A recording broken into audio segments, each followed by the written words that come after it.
বিসমিল্লাহির রহমানির রহিম। আসসালামু আলাইকুম প্রিয় ভিউয়ার্স, আপনারা সবাই কেমন আছেন? আমি আলহামদুলিল্লাহ আল্লাহর রহমতে অনেক ভালো আছি। আশা করছি আপনারাও অনেক ভালো আছেন। আজ আমি মাছ এবং শুটকি ছাড়াই কচু শাক রান্না করব। সো যাদের কোষ্ঠকাঠিন্যের সমস্যা আছে তারা প্রচুর পরিমাণে কচু শাক খেতে পারেন, কারণ কচু শাকে আছে অনেক আঁশ যা খাবার সহজে হজম করতে সাহায্য করে।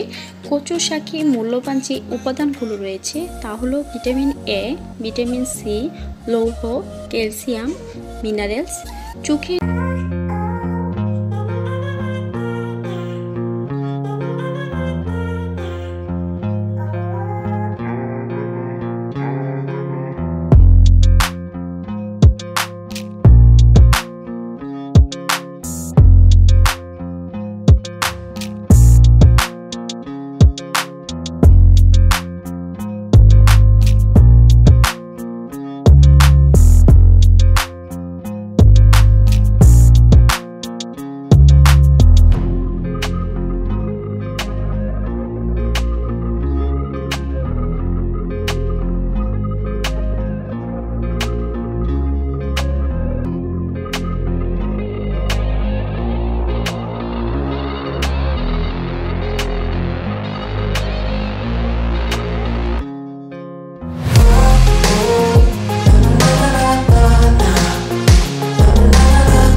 মজা হয়েছিল।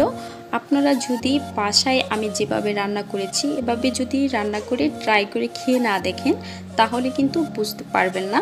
অবশ্যই বাসায় ট্রাই করে খেয়ে দেখবেন আর অবশ্যই কমেন্টস করে আমাকে জানাবেন যে রেসিপিটা কেমন হলো। আশা করছি আপনাদের কাছে এই রেসিপিটা অনেক ভালো লেগেছে। ভালো লেগে থাকলে প্লিজ আমার চ্যানেলটা সাবস্ক্রাইব করে পাশে থাকা বেল আইকনটা প্রেস করে রাখবেন, যাতে করে পরবর্তী ভিডিও আপলোড হওয়ার সাথে সাথে আপনি নোটিফিকেশন পেয়ে যান। আর লাইক কমেন্টস করতে ভুলবেন না। যদি ভালো লেগে থাকে তাহলে প্লিজ শেয়ার করে দেবেন, আর ফেসবুক পেজটা অবশ্যই ফলো করবেন। আল্লাহ হাফিজ।